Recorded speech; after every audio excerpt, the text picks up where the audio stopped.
This is Lansdowne Roar, the voice of the fans. Fergie time is back. An excellent weekend for some of our boys in green. However, does an injury crisis loom? Plus, Joey Barton calls out Roy Keane.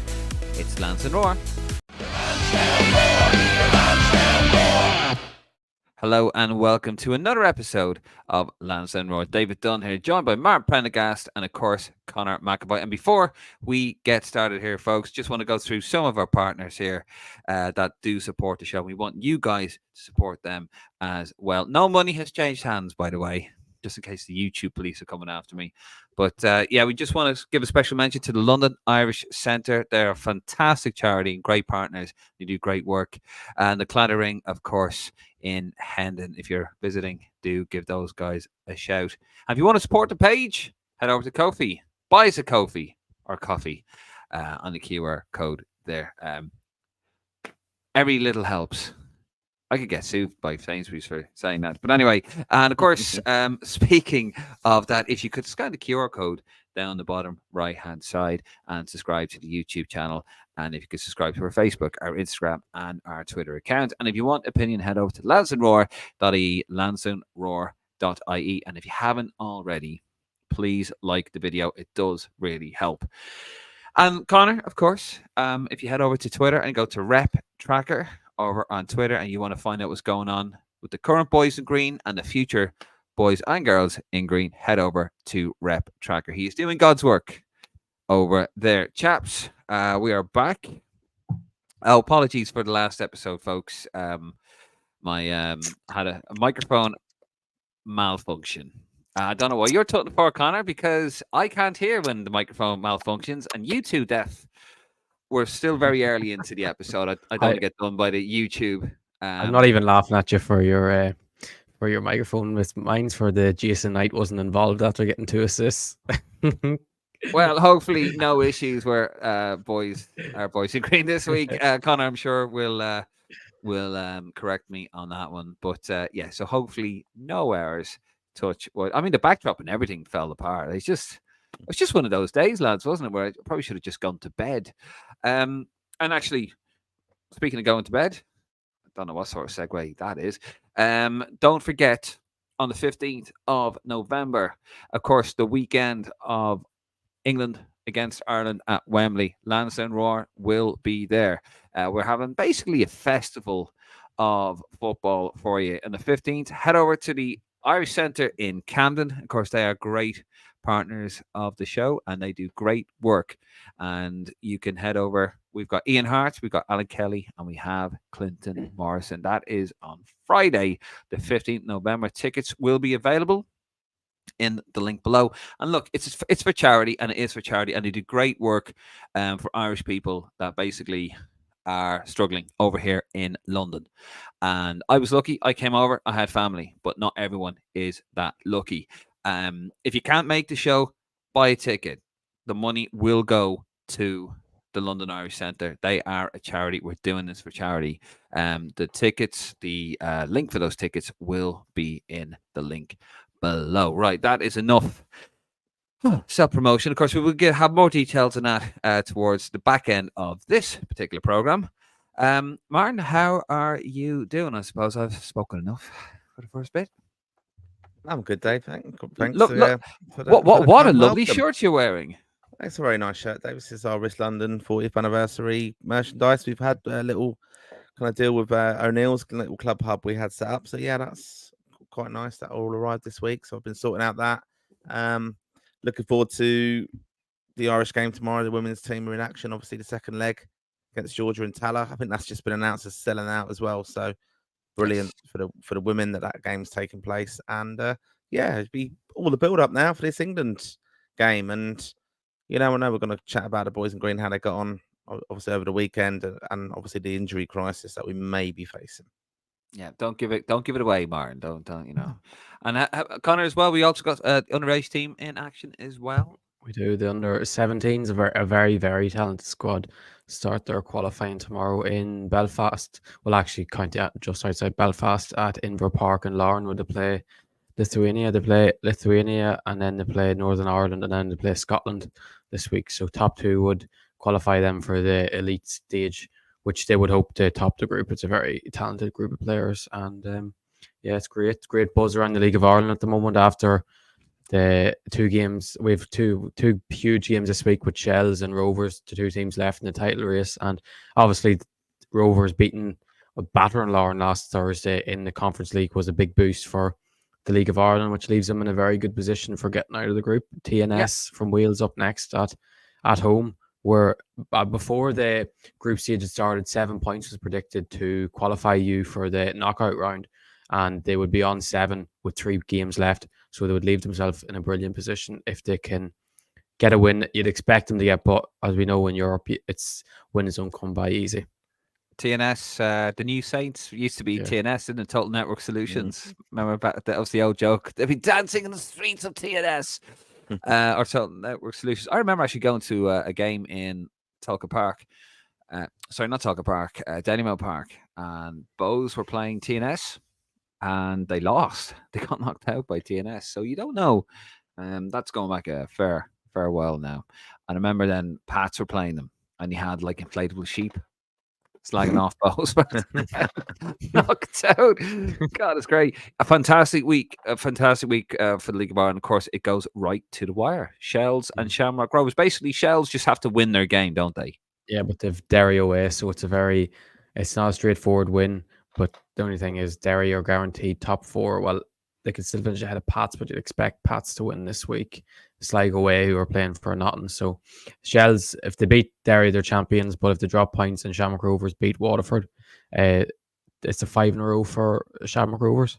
Incredible. Absolutely incredible. And it's been a fantastic season. You got 3 top managers there, like Damien Duff at Shells, Stephen Bradley, obviously, at Shamrock Rovers, and of course, former Ireland manager Stephen Kenny at Pats. Can Pats win the league at all? No, but it's crazy. They've won 8 in a row. Like, they've had some turnaround. They were in a relegation battle 10 games ago, and now they're if they could finish 2 points or a point behind the champions in the end, like it's been some turnaround. Fantastic. Now, I'm delighted for Stevie Kenny. Really am delighted for him. And yeah, it's fantastic for the League of Ireland. Fantastic indeed. And of course, those games will be on RTE. I think Shell's game is on RTE2, and the Shamrock Rovers game is on the RT Weather Channel or News Channel. News Channel, yeah. News Channel, so you can watch those if you're around on Friday. Be brilliant anyway. Yeah, tell us in the comments who you hope wins. Right, lads, let's get into the big, which I'm actually a little bit terrified after last week's absolute clusterfuck. Let's be honest, that's what it was. And actually, you know what? I was quite sporting. I left the blooper in. So that was good. It was. You see, we don't take ourselves too seriously here, folks, which is probably just as well. Right, let's start with the goalies. Oh, God. So Connor is our adjudicator, and Martin as well. You can join in if you're still awake. Is there a prayer for him that he gets it right? Jesus, we should be taking bets on this. Right, so let's do it. Here are the goalies. God. First up, Queeving Keller. He played 90 minutes in a 2-2 draw with Arsenal. Mark Travers had a great game, 90 minutes in a 1-1 with Aston Villa. Max O'Leary, 90 minutes in a 0-0 draw with Leeds United. And of course, Gavin Bazunu is still out injured. On to the defenders next. No, didn't get that wrong, thank God. Fessi Abasella, 90 minutes in a 1-0 win over Blackburn. Andrew Omobombadelli not in the squad for Forest, no surprise there. Nathan Collins, 90 minutes in a 4-3 win over Ipswich. We'll be talking about that in a bit. That game. Darrell Shea talking about this man, 90 minutes in a 4-3 loss against Brentford. Liam Scales, 90 minutes in a 3-0 win over Motherwell. Mark McGuinness, 90 minutes in a 3-2 loss against Coventry. Callum McDowd, 90 minutes in a 0-0 with West Brom. Robbie Brady, 31 minutes, taken off injured in a 3-3 with Plymouth. Unused sub, Seamus Cullen, but it's good to see him back on the bench. Matt Doherty, unused sub for Wolves. Oh dear.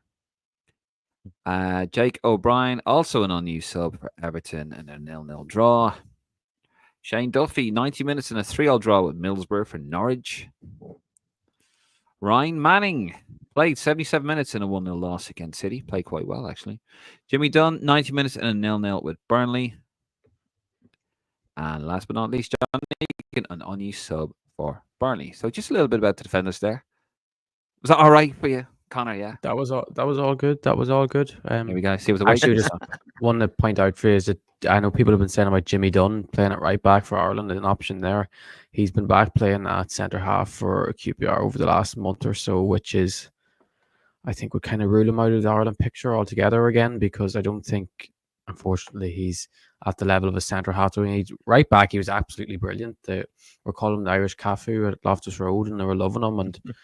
But now he's back at centre half. I know a few injuries and stuff put him there originally, but I don't know whether in the long run whether he'll go back out to right back or stick at centre half. Might be an option though for Ireland. You know, At right back definitely would be an option. He done very well there. He surprised me a lot. I just on the goalies there, Queeve and Gallagher just continuing on the good work there. I obviously conceded 2 goals, but a third that wasn't that didn't count. Don't think he did a hell of a lot wrong. I didn't get to see a lot of the match. Don't think he did a lot wrong in that. He just looks natural in that. He's top class. He is absolutely. He's definitely top 6 Premier League. But with the defenders, obviously the 4-3, the Ipswich game. Maybe it was a bit harsh on Nathan Collins. We're having a bit of a row about this, folks. I've watched that back so many times. You cannot blame Nathan Collins for that. Maybe a little bit harsh on that one, because you just see it from an angle and you go, well, But I do have to say, Darrell Shea, when it was 3-3, we were having a debate about this. Martin, we'll get your thoughts on this one. Did you? I take it you saw the goal. I mean, ball's whipped in. Darrell Shea looks like he's about to go for it. Lets it go for the goalie. It goes to the back of the net. Really, that's the sort of thing. That's where a defender needs to be just clearing that into Rosette, doesn't he? He just needs to get rid of that out of the danger zone and then tell the goalkeeper to shut his mouth. Yeah, it's a bit of actually taking responsibility, isn't it? That's what you need to do as a centre back. So, yeah, that's disappointing with that one. But look, they're going to learn from these mistakes as well. Some of these players where they're playing. It's interesting. Festi, I actually had a photo sent to me of a friend of mine who used to play football with me in England, and he sent me a photo of himself with Festi. He went to the Watford game, and he said he met him, and I know you'll like this photo. So fair play, yeah. Actually, Festi's endearing himself to the Watford crowd. Actually, I watched that game the other day. He was brilliant. I thought he was excellent. And I know he won't be mentioned on the forwards. Rocco Vata came on and played very well, I thought, as well. So he's starting to boost himself, getting more minutes in the first team. And he's the type of player I could see breaking into the Ireland first team. He's still only 19, but he's a top talent. And in terms of centre halves, I know we could see Shane Duffy. I know his days could be over in Ireland jersey, in our opinion, but he scored. I don't know if you've seen the goal he scored last week against Preston midweek, and then played well against Burr the other day. And the fact Omobamidele isn't playing, O'Brien's not playing. I don't know. You could probably add in there. I know one that's not on that as well. Dave, is Aaron Cashin, who's something different, left-footed centre half. He's a bit small and he's a small centre half, but he's very old school in his way. He just loves defending, and he's the captain of Derby, and he's the same age as Small Bone, and that sort of. I think he's 20. He'd be 24 this year, so he is a very good player. And Roy Manning as well, getting a run. I think he was playing in the back 5, wasn't he? Yeah, he played against City. They were actually very unlucky against City, I thought. City, ironically, they're missing their main man, Rodri, who, time recording, just won the Ballon d'Or. They seem to be struggling a bit, City, don't they? But he was okay. He looked a bit off pace, but he seems to. Russell Martin seems to fancy him, doesn't he? A few of these lads, though, they just. It's a new chance to them with Ireland, isn't it? With the new manager as well. Yeah, you have to kind of bear that in mind. That some of these that perhaps, like even Shane Duffy, he could be thinking, we've got a new manager now. I know he wasn't in or wasn't out. So, I think there's an opportunity, though. If he's playing well, he's going to pose a question to the managers. And that's what it's about, I think. Yeah, I think Ryan Manning's probably nailed on to make the squad. If you're playing every week in the Premier League as an Irish footballer, you're going to be making the Ireland squad. And doing okay. Yeah, he is. And Prendy would be delighted to Callum O'Dowd is back playing at left back for Cardiff and doing all right. They've improved a lot. I don't know whether it's the fact that he's been back at left back or Callum Robinson has been back up front. So new manager. But I think it's the Callum O'Dowd effect. Oh, yeah. Right, we're going to move it on to the midfield. Let's see how they got on. Hopefully no errors. Josh Cullen, 73 minutes and a 0-0 with QPR for Burnley. Jason Knight, he's included this time. 90 minutes, 0-0 draw with Leeds United. Jason Malumbi on new sub unused sub for West Brom. Finn Azaz, 90 minutes and a goal in that 3-3 draw with Norwich from Middlesbrough. Jack Taylor, injured. We'll talk about that after Oibig. Jamie McGrath, 82 minutes and a 1-0 win over Dundee United. Will Smallbone, injured as well. We're going to talk more about that after Oibig. Alan Brown, 12 minutes and a 2-0 win over Oxford United. He, too, is coming back from an injury. Mark Sykes, 78 minutes and a 0-0 draw with Leeds United for Bristol. Andy Moore, 90 minutes in a 2-0 loss against Sheffield United for Stoke. And that's it. Yeah, a bit of a worrying there. Obviously, Alan Brown, he is coming back from an injury, isn't he? He was a little bit. Yeah. And Will Smallbones had a bit of a flare-up as well. Yeah, so we could be missing Taylor and Smallbone, two midfielders from the next camp. I know Smallbone wasn't in the last one, but begs you to wonder who comes in. My choice would be Andy Moore, 100%. Like he's been absolutely excellent for Stoke this season. He's gone to another level, like, and he's been playing a lot in a deeper role. He is a number 10, like naturally, but he's kind of been playing as the number 8 for Stoke, and he's thrived in it. So, especially when you look at Ireland, when we went to Finland away, we played Cullen and Knight, and that Knight was kind of the getting around the place, trying to make things happen. But I think if you play Finland at home and you put Andy Moore in that position, I think it would be a big improvement in terms of just ball retention and someone that can make things happen. He's more technically inclined, isn't he? And Jason he's our Knight, best technical player already. And I like Jason Knight, but he's a bit blunderbuss, isn't he? Like he's sort of like crash bang wallop, a bit like Martin when he comes in from the pub. On to the attackers. Sorry, Martin's just kind of sitting there minding his own business, and I'm just like, I'm not even drinking. You're the one on the Guinness there. All right, Guinness Zero. Guinness Zero, by the way. This cup was given to me by. I don't know if he listens to the. I won't mention his name, but I don't know if he listens to the pod anymore. I think he got a bit annoyed at me because I slagged off Bose, and he basically said I was a wanker. Said you're a wanker, and I'm blocking you on this on WhatsApp. So like, okay. So there you go, making friends wherever I go. But yeah, on the Guinness Zero tonight, Sláinte. Right. I don't even get paid for that, by the way. You know, like there's so many goes. You know, when I go back to Dublin and I'll put like a picture with a Guinness Zero, go back to the local in the Laurels or in Clondalkin or wherever, or just even on match day, just like have a Guinness Zero. I haven't touched a drop for like of alcohol for 7 years, and someone goes, "That's advertisement. That's advertisement." I'm like, it's not, but well, I'm not getting paid for it. Anyway, right, on to the attackers. Adamine, I eat that, Jesus. 15 minutes. Let's try that again. Fucking Guinness Zero. I swear to God, folks, it is Guinness Zero. We'll do that again. Sorry. Frog in my throat. Christ. Adamida, 15 minutes and a goal in a 3-0 win over Motherwell. More about him, actually. Evan Ferguson got a goal. First goal in 33 games. Troy Parr as well got a goal in a 2-2 draw with Go Ahead Eagles. Sammy Smodic got a goal as well in a 4-3 loss to Brentford. Casey McAteer not in the Leicester squad. We need to talk about that. Mikey Johnson, 71 minutes in a 0-0 draw with Cardiff. Chidozie Ogbeni, 35 minutes injured as well. Conor Robinson, 69 minutes in a 0-0 draw with West Brom. Michael Obafemi, 72 minutes in a 3-3 draw with Preston for Plymouth. Tom Cannon, 45 minutes. Oh dear, taken off at half-time in a 2-0 loss to Sheffield United.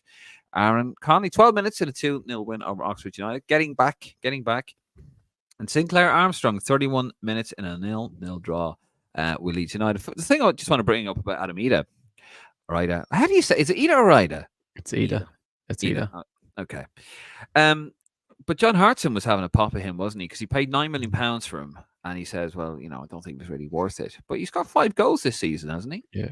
And he's as a sub, he is the second option. Well, at the moment, he's the second option, and there's only so much he can do as a second option. Like you can't come in like just a whole thing of rhythm and playing regularly and being the main man when you're coming in off the bench. It could be the whole game. You could be playing with your backs against the wall because you might be 1-0 up or 2-1 up. But like I don't know if you watched Celtic last week against Atalanta.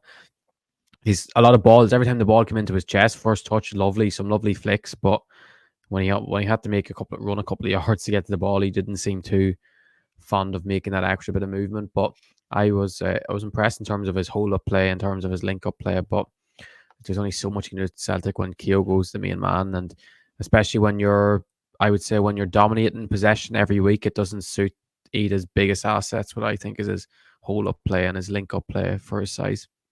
That was a 0-0 draw in against Atlanta, Yeah. Europa League winner. So decent draw. Champions League. Yeah. Yeah, decent draw. Actually, that to be fair, I think the first clean sheet in Europe for like a ridiculous amount of time. Martin, you've been pretty scathing. On the last episode, you were pretty scathing. Yeah, I'm having another pop at you, pal. Of Celtic at the moment. What did you make of John Hartson's comment saying that he wasn't really worth the £9 million? I've heard a few kind of pundits on the kind of Celtic gravy train talking about Ida and not really rating him and thinking it was a surprise. But as I said, look, we've spoken about him scoring goals there. He will score goals. They are a team that there's a lot expected of Celtic in that league, of course. And I think fair play to him. He's done all right in Europe as well. You know, they're you know they're competing in Europe sometimes, aren't they? Celtic, and they got absolutely hammering in one game, didn't they? So 7-0, wasn't it? yeah, 7-1 was it or something like that? Borussia But I mean, Dortmund, yeah. they it's going to be difficult then. But so you've got to perform. I mean, look, we know even with Liam Scales, Celtic fans are very harsh. Some of them don't rate him at all. I think he's done very well now, and he's a firm favourite now with Ireland to be in our squad all the time now, and even starting. So the expectation of these lads is very, very difficult. I think Eders should be scoring goals up there. It's not that difficult, and you've got to be judged by that, though. That's the thing. And for him, I don't think he's going to be our first choice striker, but he's going to pose questions for the manager if he keeps scoring goals. And I think he ultimately has to develop a bit more of his all-round game to do it for Ireland. But I would easily say the same for Evan Ferguson as well. And they're both relatively young. Ferguson obviously is younger. But Ida, yeah, I like him, but he wouldn't be my first choice striker. Now, speaking of Ferguson, what a goal! Lovely finish, wasn't it? It The goes to first show. finish. Sorry. Yeah. No, go on ahead, Dave. No, I was just going to say, like, he's clearly got his fitness back playing for Ireland. he had those 2 games, didn't he? But yeah, like as you said, his first touch, just for a big man, like his first touch turns, boom, bottom corner, fantastic. Although it was kind of funny though because I was watching that match of the day, and the defending they went from a 4-on-1. Yeah. You probably could have had 2 goals. They went from a 4-on-1 situation. In defense, the guy makes a tackle. Ferguson is just there, like he's right there in the middle, and you fancy him to get a second one, lose it, and then Wolves go score last minute equalizer. Also, Troy Parrott again in the goals with a penalty. He hasn't really been doing great at the moment. It's a goal, it's a penalty. But Sammy Smollett as well. He got the assist. Sorry, yes, he did. I didn't put on that. Apologies, I got one wrong. Sammy Smollett, really well taken goal. Against Brentford, like just right through the middle, was fantastic as well. So it was good to see those lads on form. But I mean, a bit worrying for Ipswich though at the moment, Connor, isn't it?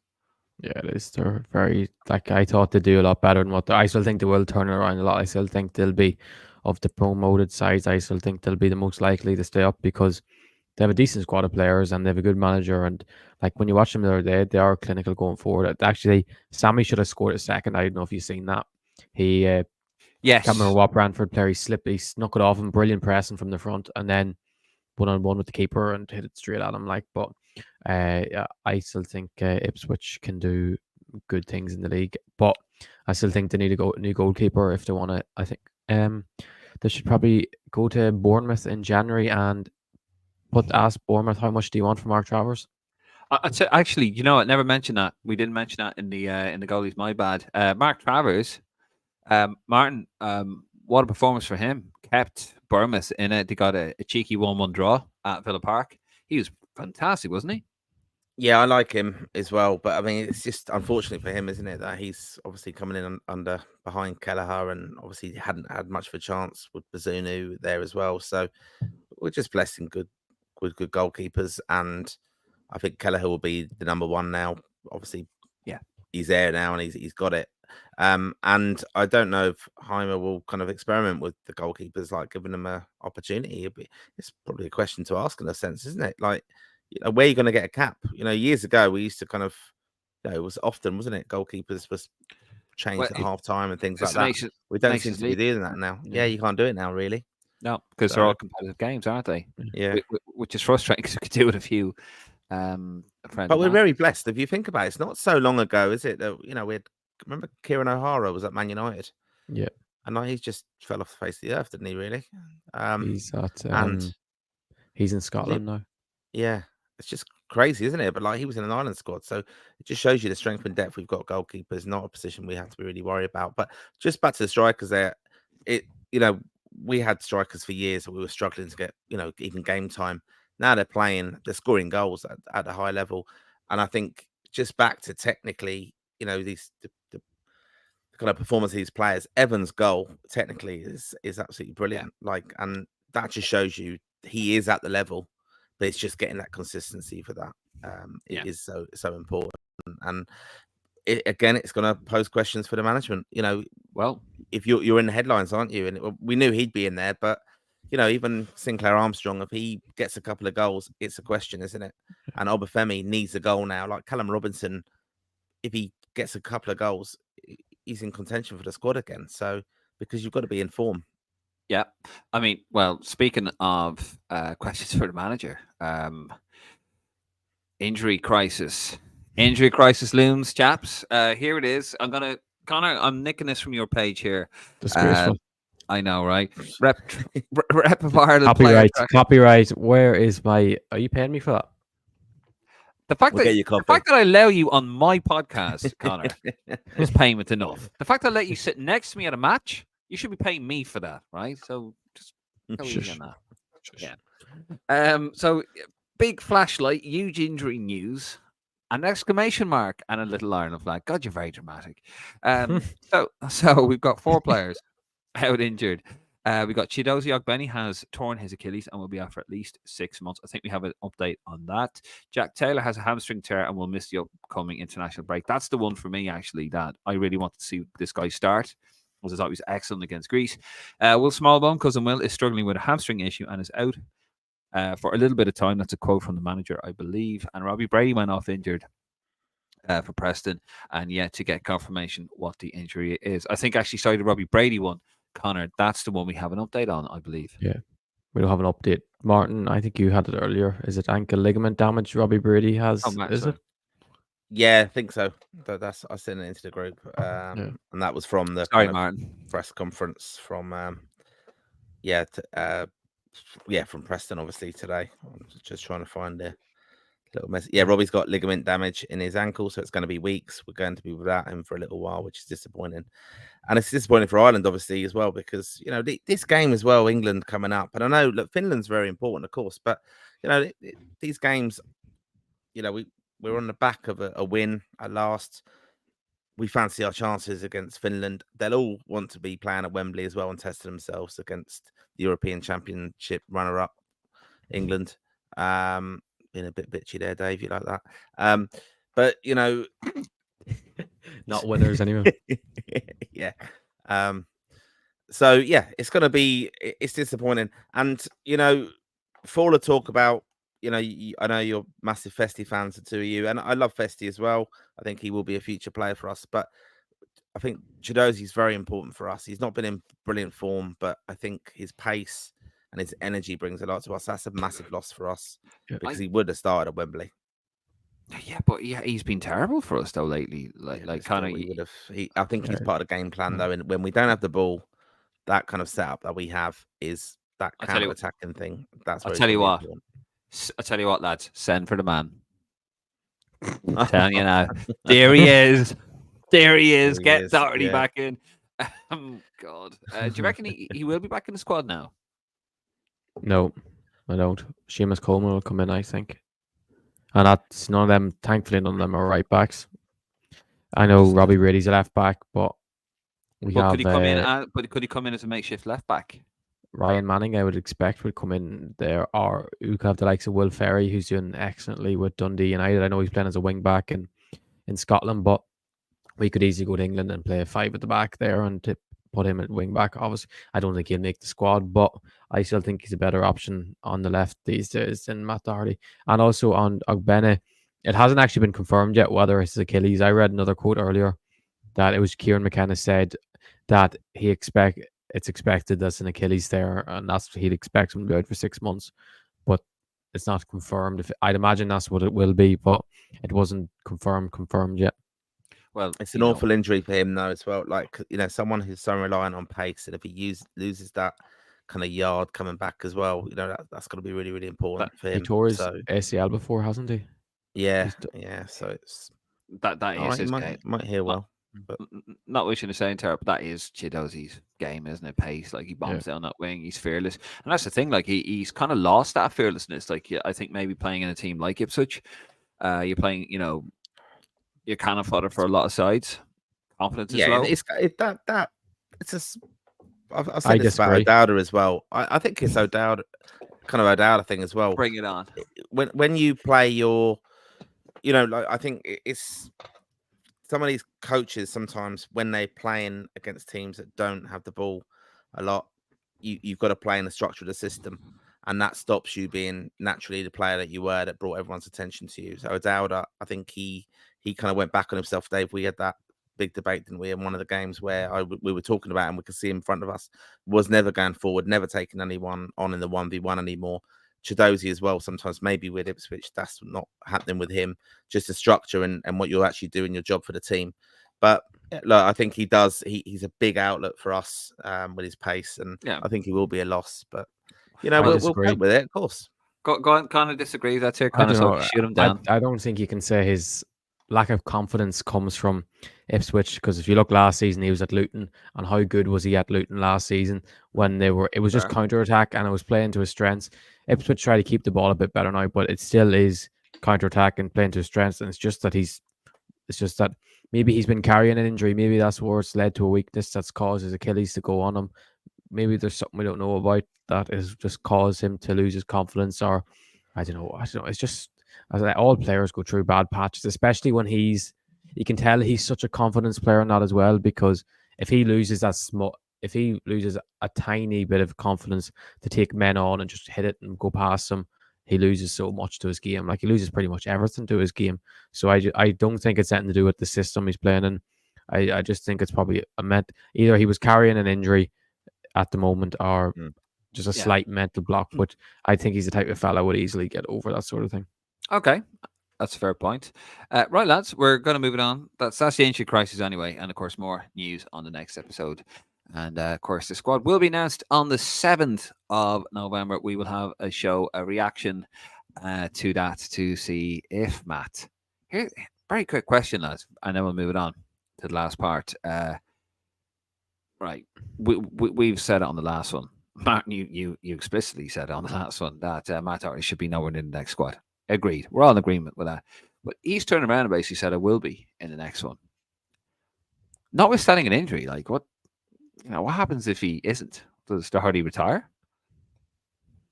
I think, there'll be a blow up with it. If he isn't in it, he'll come out and announce his retirement or something. I wouldn't be surprised if that happened. Yeah. But look, circumstances might get him back in there. Brady out, it does make a little bit of sense for experience as well. Even like us talking about Duffy, I think personally we need to move on from Shane Duffy. But and even if he went into flying form and had a renaissance, I wouldn't be that bothered about him being in Duffy there. and Doherty gone. I think I think that we've got to trust the players we've had come in, and that they can cope without them. Yeah, 100%. We're going to move it on. But to those on the injury list there, we wish you all a very, very speedy recovery, and hopefully we'll see you guys flying around soon. Right, final part of the show, lads. We're going to talk. Your mate, Martin, was mentioned by, this lad is nobody's mate, really. Joey Barton calling out Roy Keane. You brought this to our attention, Martin. Here it is. Here is the tweet. Roy Keane talking about, if you want loyalty, get yourself a dog. He was on Sky talking about Trent Alexander-Arnold. Easy for me to say. Partly soft to Brown Trit. Who knows? And, of course, it's Poppy week, or it will be anyway, the Poppy season, let's say. And Joey Barton on Twitter commented, why has Roy Keane got a poppy on? Martin, how offended do you feel by that? Like Joey Bart picking on your pal, your bestest mate in the whole world, even more than John O'Shea. No, it just came to my attention. Obviously, I thought it was quite funny with Roy saying about the dog thing. The little quip again was very good. Um, with his kind of punditry yesterday. But yeah, and then Joey Barton, I just seen that comment, and I don't follow Joey Barton, but it obviously come up on my time frame, whatever it is. And then I was looking at all the other things. I mean, he's just a massive wind up merchant, isn't he, Joey? And I thought, geez, he's like you're kind of a bit bright. Like he goes to big names, he doesn't mind it, does he? And controversial version, of course. But yeah, look, Roy's done that before. It's not news. I've seen that on Roy Keane's order poppy before. I think you have a choice. We spoke about it with McLean as well. But yeah, it did stir everything quite a bit, didn't it? You put that up on the Facebook page, and we've had a lot of interaction with it, and a lot of politics and engagement. And it is poppy season. We haven't got James McLean at Wembley, but it's interesting, Yeah, and it's going to all spike up again, and I've that's where we are I've with it. basically put it up there, and it's had over nearly 350 comments. But the whole poppy thing, like, I don't know. I mean, before I give my take on it, Connor, obviously, what do you make of it? At the end of the day, Roy Keane's always worn one. I mean, Irish people wear them on the telly. It's kind of just respectful to the country you're in, and it's just like, right, we wear poppies. This is what we do. Do you want to wear one? Yeah or nay? Obviously, James McLean's made a massive noise. Don't worry, Martin. We won't talk about that. Martin specifically told us off air. Hence why he just mentioned it there, so we wouldn't mention it. Not to talk about James McLean. We won't. But it just seems to be one of those things, doesn't it? I think with Roy is like, okay, this is he's lived in England since what 1990, 91. He's always worn a poppy. It was never that big a deal. Surprising, actually, really, when you consider the state of the two countries at the time. And now Mr. Answer a question no one asked, Joey Barton, he's having a pop at him. Where do you stand in the whole pop? But I just think James McLean. No, we won't speak with James. To be honest, I'm not really arsed whether someone wears a poppy or not. I would respect an Irishman whether he wears one or not, because there's two sides to every story. Like, Yeah. there's a few other Irish under 21 internationals I know over the weekend didn't wear the poppy, and there wasn't a big deal made of it. I know they wouldn't have been playing at Premier League level or anything, but it's like, whether you decide to wear one or not, it's your business, really. And as long as you're respectful, you don't do anything stupid. You don't come out in social media saying this or that about British soldiers. I'm not too fussed on it. I don't know why Joey Barton seems arse. I think he's just looking for a bit engagement, like he does with everything. So Yeah. I don't think, Joey Barton's probably the type.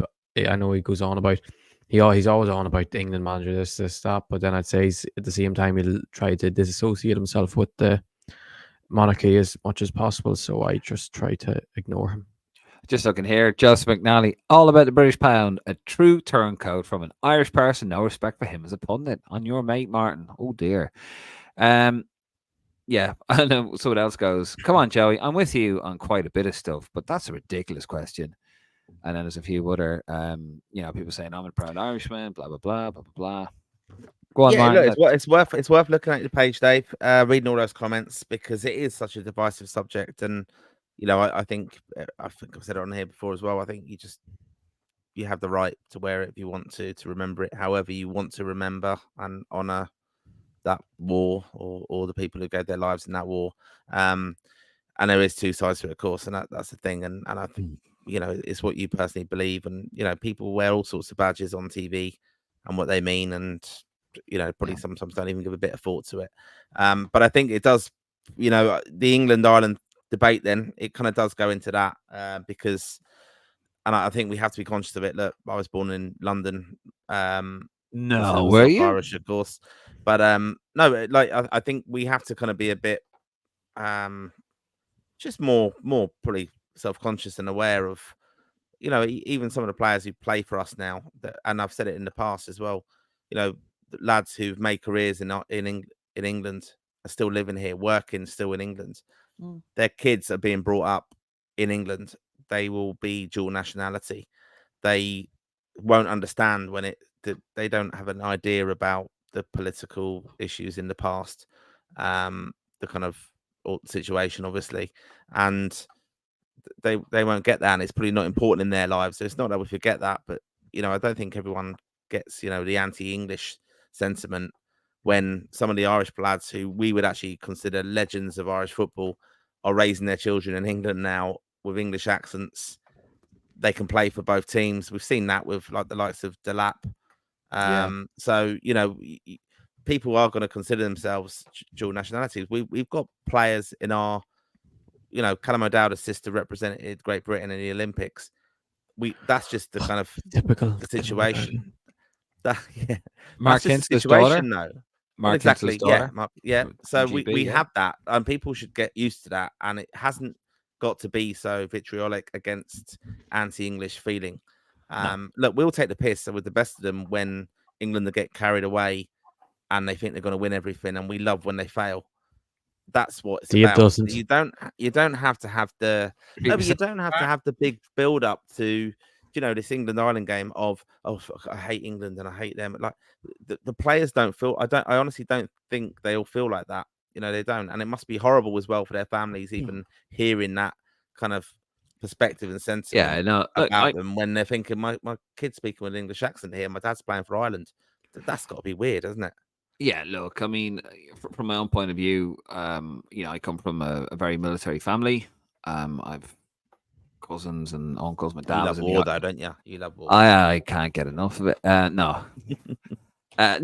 I come from a very military family. My great grandfather, his name is on a statue in Plymouth, and it is. I've gone to visit. I've got a photograph of it. David White. He was killed on the Leinster,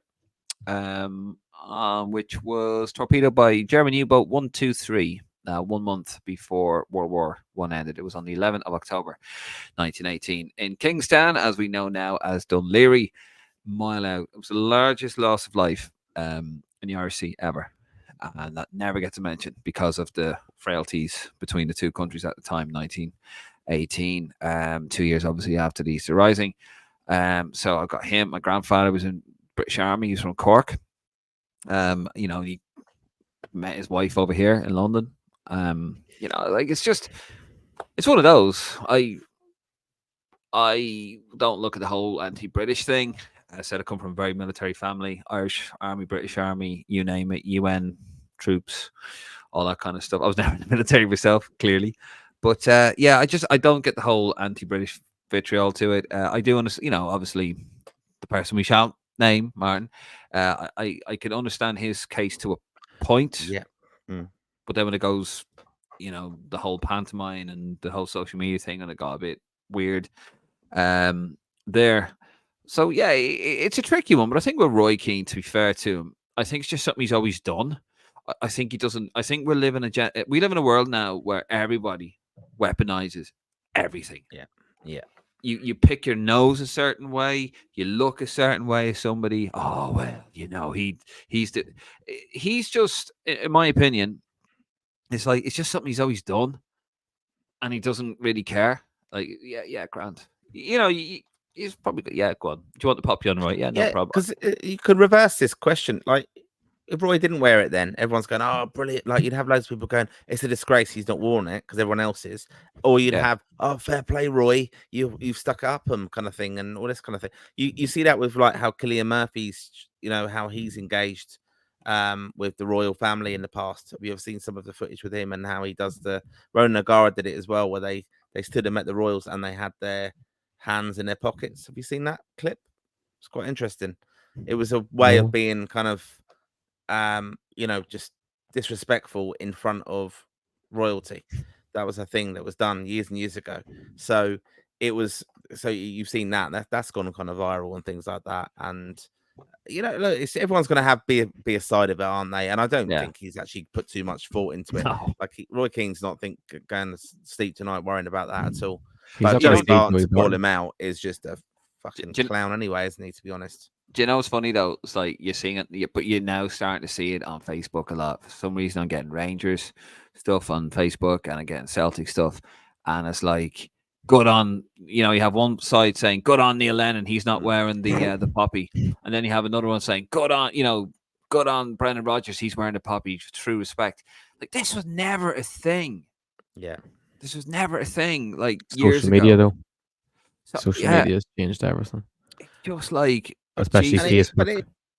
even the managers in the Premier League and stuff, they're all, there's a campaign for this or kick it out and all that stuff. You're forced to, some of them without a doubt, they're just not, it's not even there's not a side to it, another And, side to and, it. Kick and it this out. isn't. There's no one like saying we won't wear a Yeah. kick it out badge. A Like, runner's putting that on. yeah, but everyone's just putting these, runners. Yeah, you're right though. But I'm saying some things is Yeah. very clear, like and promoting, cancer charities and things like that because it's a particular awareness of it or suicide awareness and things like that. Yeah. So that's all fine, but sometimes I think that's sometimes because there's so much of that. Pundits aren't even conscious of what does this badge actually mean. Like Pep did it, didn't he? Did he have the yellow ribbon and things on for something as well before? For Catalonia, yeah. Yeah. So it's politics and sport. Should they be involved? I don't That's think it. so. I mean, No. goes back to even the Diana's death years ago, where they had the Irish black team wearing them. armbands and the Yeah. Irish team, things like Iceland. that. Yeah, it's just ridiculous. Like with sports, no, I don't think sport and politics should mix because let's be honest, in football, we've got a lot of people that aren't really educated, being watched by a lot of people that aren't really educated, and they just get angry and they get angry. They shout at clouds, a bit like Connor up in Finland, just shouting at clouds and just like.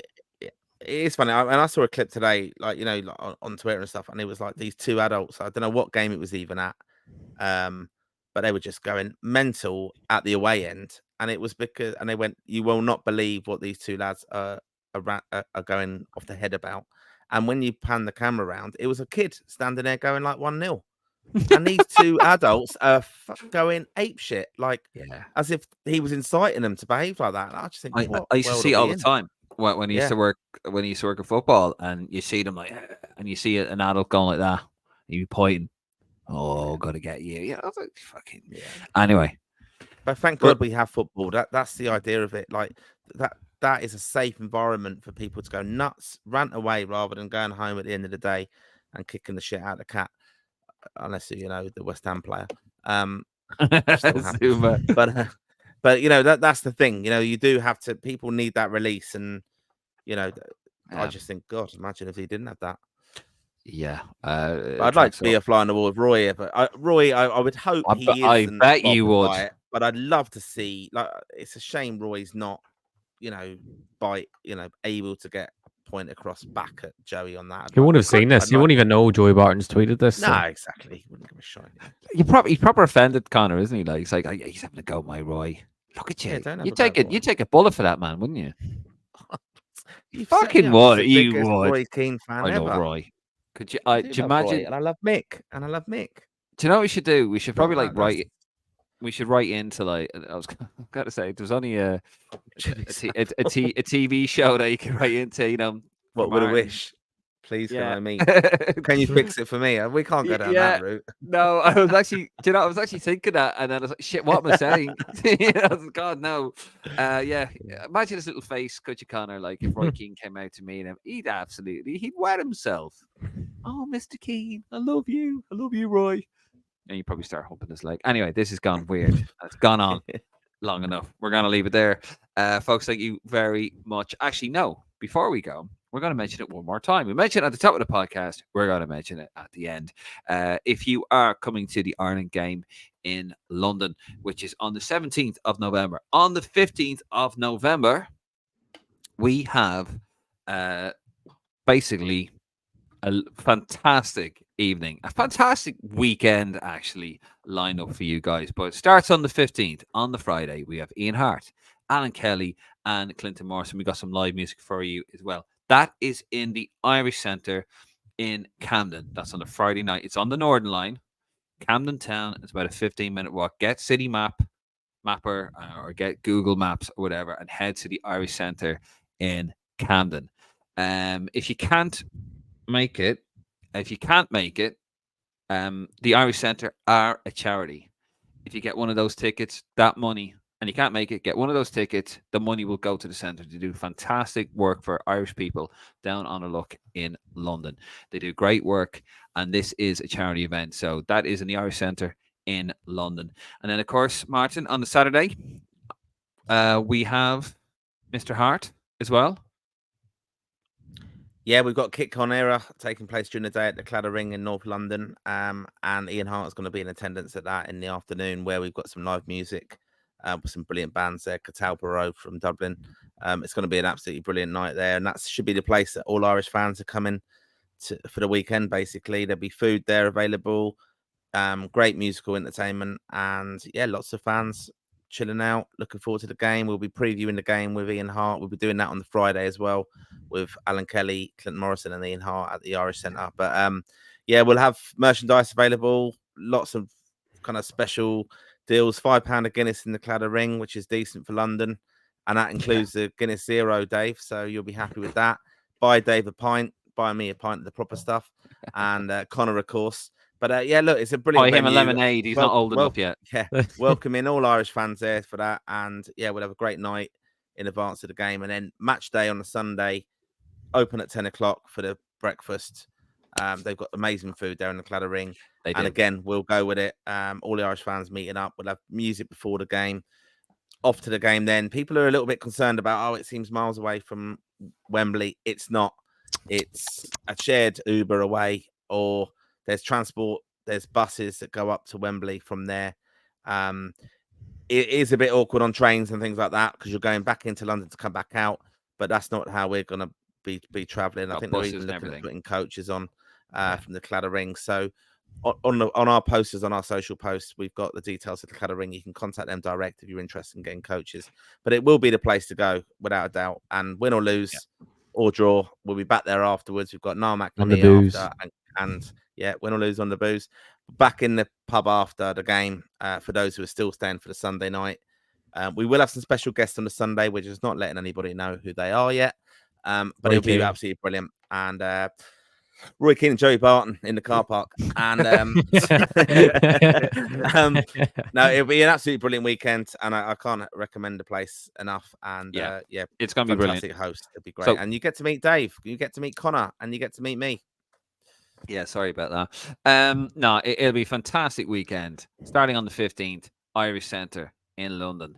Get your tickets. It'll be available in the link on this week. It's for charity. They do great work. If you can't make it, you're not coming over, just get a ticket anyway and donate that ticket or whatever. And that Friday night is actually sponsored by Jameson as well, but Jameson whiskey, and there will be some special kind of merchandise that we're doing in collaboration with that to actually raise money for the charity as well there. So we've got some brilliant Irish get down there.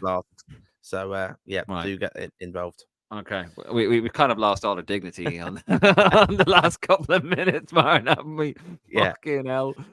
Connor, say nothing. Maintain your dignity, but we will all be there and we'll have more on that. So listen, we're going to leave it there. Thank you very much for joining us, lads. Thank you for coming on here as well. I'm David Dunn. He's Martin Prendergast. And of course, that is Connor McAvoy of Rep Tracker. We're out of here. Good night. God bless. And come on, you boys in green.